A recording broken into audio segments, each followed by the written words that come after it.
తులసి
ఆగు.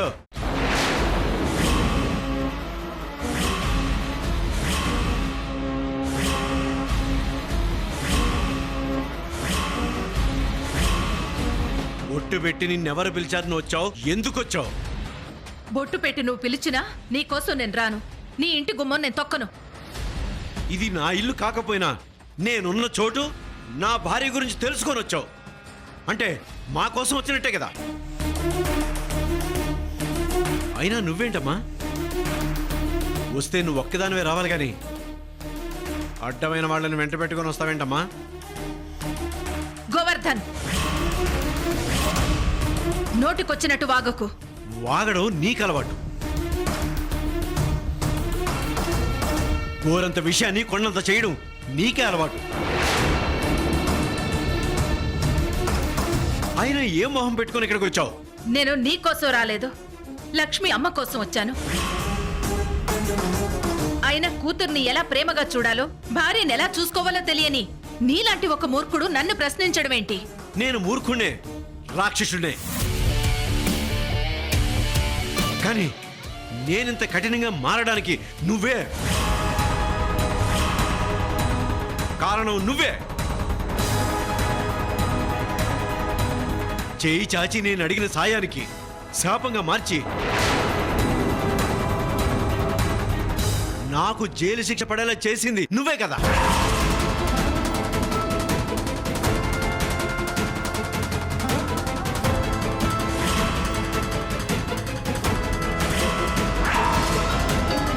ఇది నా కూతురని తెలిసి నీ కొడుకు దీని వెంటపడి ప్రేమించేలా చేసింది నువ్వు కదా.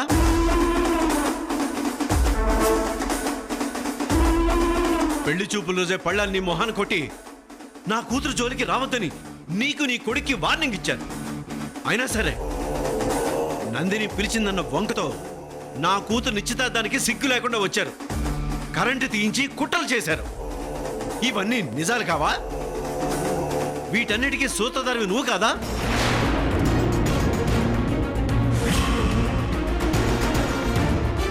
నా కూతురు మెళ్ళో సంజయ్ మంగళసూత్రాలు కట్టేదాకా నువ్వు ఏదో ఒక కుట్ర పన్నుతూనే ఉన్నావు.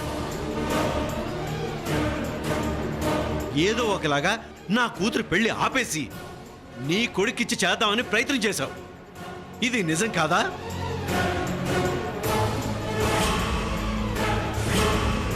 అన్నీ నిజాలే. నీ దృష్టిలో అవన్నీ కుట్రలే అనుకో. కానీ ఎందుకు చేశాను? లక్ష్మి జ్యోతిరాదిత్య ప్రాణంగా ప్రేమించుకున్నారు. 100 ఏళ్ల జీవితం ఊహించుకున్నారు. 1000 అబద్ధాలాడైనా ఒక పెళ్లి చేయమన్నారు. మరి అందులో నేను చేసిందెంత? ప్రేమించుకున్న పిల్లల్ని పాత కక్షలతో విడదీసిన నీకు వాళ్ళ ప్రేమ విలువ ఏం తెలుస్తుందిలే.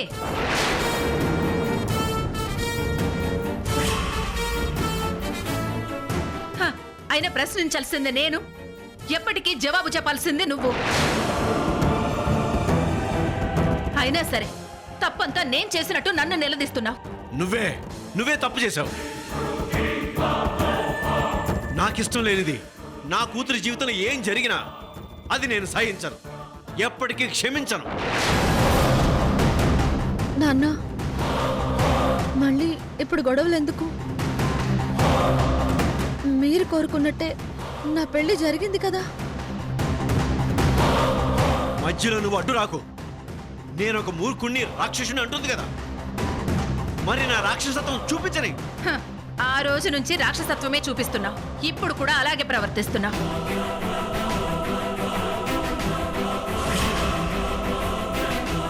కొత్తగా నీ గురించి నాకు తెలియాల్సిందేముంది?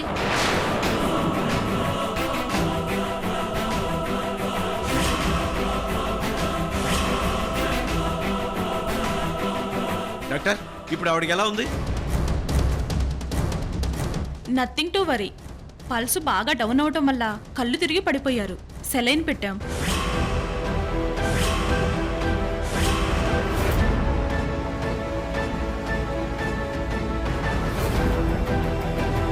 తను సరిగ్గా ఫుడ్ తీసుకోకపోవటం వల్ల నీరసించిపోయారు.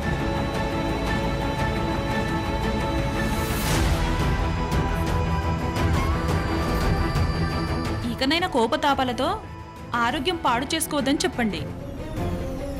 డాక్టర్, మేం లోపలికి వెళ్ళి మా అమ్మని చూడొచ్చా? వెళ్ళి చూడండి. అత్తయ్య రండి. ఆగో.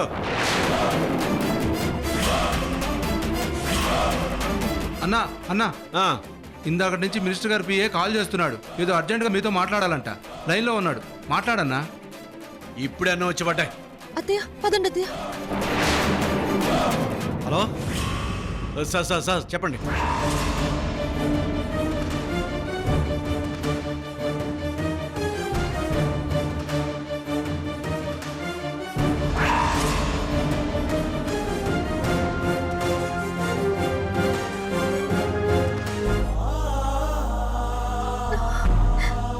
అమ్మా,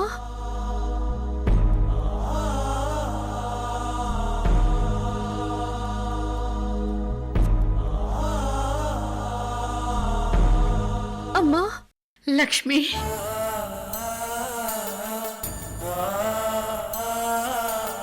తులసి, వదినా, ఏంటి నీకు ఈ పరిస్థితి? నిన్ను బంధించడం ఏంటి? నువ్వంత నరకు అనుభవిస్తూ కూడా నాతో ఒక్క మాట అయినా కూడా ఎందుకు చెప్పలేదు? నేను ఎలాంటి మనిషితో కాపురం చేస్తున్నానో నీకు తెలుసు. ప్రతి క్షణం చేస్తూ బతుకుతూ ఏ క్షణం ఏం చేస్తాడోనని భయపడుతూ ఉన్నాను. నా భయాన్ని నీతో చెప్పి నిన్నెందుకు కంగారు పెట్టడం అని చెప్పలేదు. వదినా, మీ ఆయన విషయంలో నేను పరాయిదాన్నే, శత్రువునే. కానీ నీ విషయంలో కాదు కదా. లక్ష్మి కూడా నీలాగే ఆలోచించి నాతో చెప్పలేదు. నన్ను క్షమించత్తయ్య. లక్ష్మి, మనకేదన్నా కష్టం వచ్చినా, ఎవరి వల్ల అయినా నష్టం వచ్చినా మన అనే వాళ్లతో చెప్పుకుంటే కాస్త ఊరటగా ఉంటుంది. నీకోసం ఒకరున్నారన్న ధైర్యం కలుగుతుంది. నాన్న ఏం చేస్తాడోనని భయపడ్డాము, అందుకే చెప్పలేదు. జీవితంతో ఆ మనిషికి మీరు భయపడుతూనే బ్రతకాల్సిన దౌర్భాగ్యం పట్టింది. జీవితంలో శని దశ 2 సార్లు అంటారు, కానీ మీ జీవితాల్లో జీవితాంతం ఉంది. ఆ శనిదేవుడైనా వెళుతూ వెళుతూ సిరి సంపదలు సంతోషాలు ఇస్తాడు, కానీ మిమ్మల్ని పీడిస్తున్న ఈ మనిషి మాత్రం మిమ్మల్ని బాధ పెడుతూనే ఉన్నాడు. నువ్వన్నది నిజమే తులసి. ఈ పీడంతా జ్యోతిరాదిత్య మీదున్న ఒక అనుమానం వల్లే, నీ మీద ఉన్న ద్వేషం వల్లే. సంజయ్తో లక్ష్మి సంతోషంగా కాపురం చేస్తుందన్న నమ్మకం ఆ మనిషికి కలగాలి. జ్యోతి వల్ల లక్ష్మి కాపురానికి ఎలాంటి హాని జరగదని ఆ మొండి మనిషికి అర్థం అవ్వాలి. అప్పుడిక ఎవరికి ఏ ఇబ్బంది ఉండదు. అది లక్ష్మి చేతుల్లోనే ఉంది. లక్ష్మి, అమ్మ బాధ నా బాధ. నువ్వు సంజయ్తో సంతోషంగా ఉండాలని అర్థమైందా? ఎంతకంటే నీకు చెప్పాల్సిన అవసరం లేదు. వదినా, లక్ష్మికి మన బాధ తప్పకుండా అర్థమవుతుంది. లక్ష్మి గురించి ఎలాంటి బెంగ గాని, ఆ మనిషి గురించి టెన్షన్ గాని పెట్టుకోకుండా టైంకి భోంచేయి. నీ ఆరోగ్యం నువ్వే కాపాడుకోవాలి. ధైర్యంగా ఉండొదినా. అలాగే తులసి. లక్ష్మి, కాసేపు మీ అమ్మతో మాట్లాడరా, నేను బయట ఉంటాను. అలాగే అత్తయ్య. ఉంటాను వదినా. ఆ, అమ్మా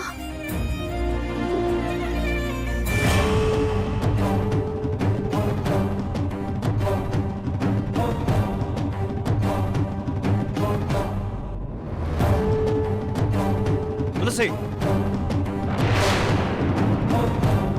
నా భార్య నువ్వు కలవకూడదని చెప్పాక కూడా నువ్వు లోపలికి వెళ్ళావంటే నాతో శత్రుత్వం పెంచుకోవడానికే కదా, నన్ను రెచ్చగొట్టడానికే కదా.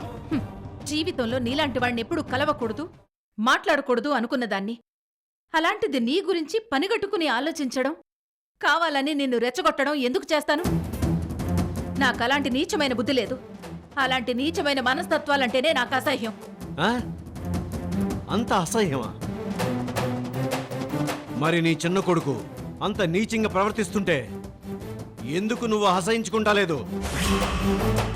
నీ కొడుకుని ఎందుకు దండించడం లేదు? వాడు చేసిన తప్పేంటి? నీకు తెలీదా? ఆ తప్పు తప్పుగా నీకు అనిపించడం లేదా? అవునులే, ఆ తప్పు చేయిస్తుంది నువ్వే కదా. అవునులే, అందుకే నన్ను ఎదురు ప్రశ్నలు వేస్తున్నావు. తప్పు ఎవరు చేసినా ధైర్యంగా నిలదీసే నేను ఏ ఒక్కరి తప్పుల్ని ప్రాణం పోయినా సమర్థించను. నా మీద కావాలని బురద చల్లడం నీకు అలవాటే కదా, అందుకే మళ్ళీ మళ్ళీ అదే చేస్తున్నావు. బురద చల్లడం ఏంటి? కొత్తగా పెళ్ళైన నా కూతురు కాపురం చెడగొట్టాలని నీ కొడుకు ప్రయత్నించడం లేదా? పదే పదే నా కూతురికి కాల్ చేయడం, కలవాలని ఇబ్బంది పెట్టడం, కలవకపోతే చస్తానని బెదిరించడం, ఇదేం బుద్ధి? నీచమైన బుద్ధి కాదా? పెళ్ళైన ఒక అమ్మాయి విషయంలో అలా ప్రవర్తించడం తప్పని వాడికి తెలీదా? లేదా నీకు కూడా తెలీదా? నందిని సవాల్ చేస్తే అందులో ఓడిపోయి ఉన్న కారణంతో పని మనిషిగా చేరేవే కానీ అది అసలు కారణమే కాదు. నాకు తెలుసు. మరింకేంటి? అన్ని నా నోటితోనే చెప్పించాలని చూస్తున్నావా? చెప్తాను, నాకేంటి. నువ్వు నా కూతురు లక్ష్మి కోసమే వెళ్ళావు. నీ కొడుకు నా కూతురి మీద పెట్టుకున్న ప్రేమ గెలిపించడం కోసం మళ్ళీ ఏదో కుట్ర చేయబోతున్నావు. ఎలాగైనా నా కూతురు మనసు మార్చి పాత ప్రేమకు ప్రాణం పోసి నీ ఇంటి కోడల్ని చేసుకోవాలని నువ్వు తీవ్రంగా ప్రయత్నం చేస్తున్నావు. మన కుటుంబాల మధ్య సంబంధాలు తెగిపోయి అన్నా కూడా ఆ మాటకు నువ్వు కట్టుబడలేదు. మాట తప్పే మనిషివి నువ్వు. మా మామయ్య గారికి ఇచ్చిన మాట నిలబెట్టుకోవడం చేతగాని నువ్వు మాట గురించి మాట్లాడుతున్నావా? నిండు నూరేళ్లు బతకాల్సిన మనిషి అర్ధంతరంగా ప్రాణాలు తీసుకోవలసిన పరిస్థితి నీ వల్లే వచ్చింది. నీకు మాట విలువ తెలీదు, ప్రాణం విలువ తెలీదు, ప్రేమ విలువ తెలీదు. ఇవి మూడు తెలియని మనిషి బతుకున్న ఒకటే, లేకున్నా ఒకటే. అంటే నువ్వు నా చావును నువ్వు కోరుకుంటున్నావా? నేనెవరి కీడు కోరను, చావు కోరను. ప్రతి ఒక్కరి జీవితం దేవుడిచ్చిన వరమే. కానీ తప్పుల మీద తప్పులు చేస్తూ ఆ తప్పుల్ని ఎదుటి వాళ్ళ మీద తోసే నీలాంటి వాళ్ళంటే నాకు అసహ్యం. కూతురు సంతోషంగా బతకాలి, తన కాపురం పచ్చగా ఉండాలని కోరుకుంటూ కట్టుకున్న భార్యకి తిండి నీళ్లు లేకుండా చేసి కిడ్నాప్ చేయిస్తావా? తల్లి ఆకలి దప్పులతో ఉంటే కూతురు ఎలా సంతోషంగా ఉంటుంది?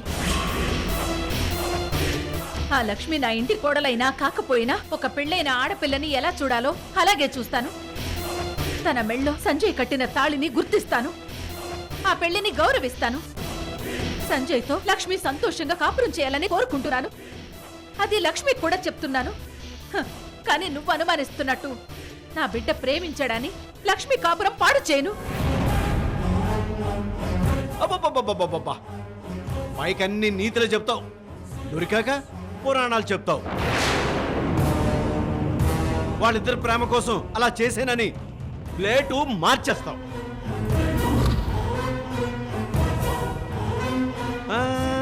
నిన్ను నేను ఎప్పటికీ నమ్మను. నా మీద లేనిపోని అనుమానాలతో నువ్వెలాగూ మనశ్శాంతిగా ఉండవని అర్థమైపోయింది.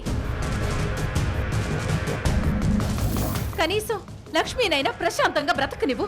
ఓహో, అవునా? అయితే నా కూతురు సంజయ్తో ప్రశాంతంగా బతకాలి అంటే ముందు నీ కొడుకు సంగతి తేల్చేయాలి. ఏం తెలుస్తావు? లక్ష్మి వెంట పడకని ఎన్నిసార్లు చెప్పినా పడినందుకు ఏం చేశాను? గంజాయి కేసులు ఇరికించి లోపల వేయించాను కదా.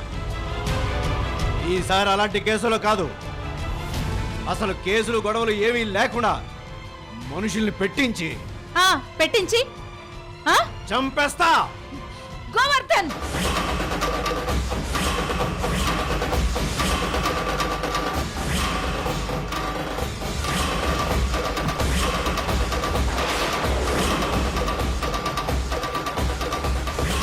వాడి ప్రేమకు అన్యాయం చేసింది చాలక ఏకంగా వాడి ప్రాణాలే తీయాలని చూస్తావా? నువ్వంత గొప్ప మనగాడివా? తెలుసో తెలియకో నా జోలికి ఎవరైనా వస్తే పోనీలే అని క్షమిస్తానేమో కానీ నా పిల్లల జోలికొస్తే మాత్రం అది ఎవరైనా సహించను. నా ప్రాణాలను కూడా లెక్క చేయను. నీ ప్రాణాలైనా తీస్తాను. ఏయ్ తులసి! గోవర్ధన్, ఏంటి చంపుతావా? చంపు చంపు! నాన్న, ఏంటి? అత్త ఏం చేసిందని తనతో గొడవ పడుతున్నావు? నా జీవితం బాగుండాలని నీకంటే అమ్మకంటే అత్తయ్య ఎక్కువ కోరుకుంటుంది. జ్యోతి విషయంలో తనని దండిస్తూనే ఉంది. తనని ఏ రోజు సమర్థించలేదు. ఏదైనా తెలుసుకుని మాట్లాడండి. లక్ష్మి, ఆ తులసి గురించి తెలిసింది నీకు చాలా తక్కువ. మాటలు చెప్తూ చెప్తూ నీకే తెలియకుండా నిన్ను మాయలో పడేసి నీ మనసు మార్చేస్తుంది. నీ మెడలో సంజయ్ కట్టిన ఈ తాళి తెంచి పడేసి జ్యోతితో కట్టించేస్తుంది. ఛీ, ఇక చాలా ఆపుతావా? ఆడపిల్ల మెళ్ళలో 3 ముళ్ళు పడ్డాయంటే అది 100 ఏళ్ల జీవితం. పెళ్లి అనే పవిత్రమైన బంధాన్ని గౌరవించేదాన్ని, సాంప్రదాయాలకి కట్టుబడి ఉండేదాన్ని. అయినా పిల్లల మనసు అర్థం చేసుకోలేని తండ్రే కాదు, భార్య ఏంటో అర్థం చేసుకోలేని భర్తే కాదు.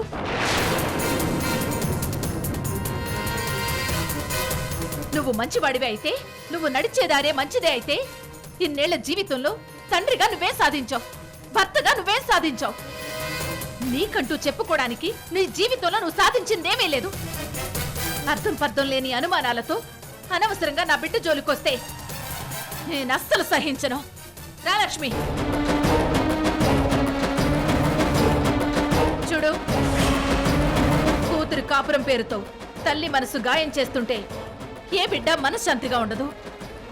కనీసం ఈ విషయమైనా అర్థం చేసుకో. ఛ!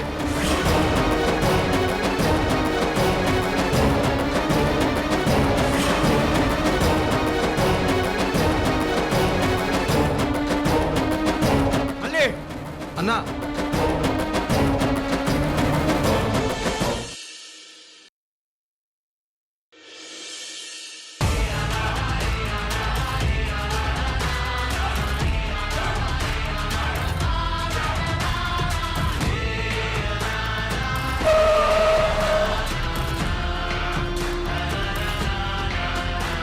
రండి అంకుల్, ఏదో ముఖ్యమైన విషయం మాట్లాడాలన్నారు.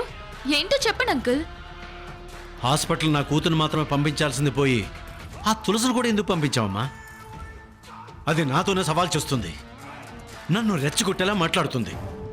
ఆ తులసి మీకు నాకు ఇద్దరికి శత్రువే కదా అంకుల్. శత్రువు అంటే మరి ఆ మాత్రం పొగురుండాలి. అయినా రక్త సంబంధాలు తెంచేసుకున్నాను అని పైకి చెప్తూ కూడా ఆంటీని చూడడానికి వెంటనే వచ్చిందంటే ఆ తులసికి మీ కుటుంబం మీద ఇంకా ప్రేమ ఉంది.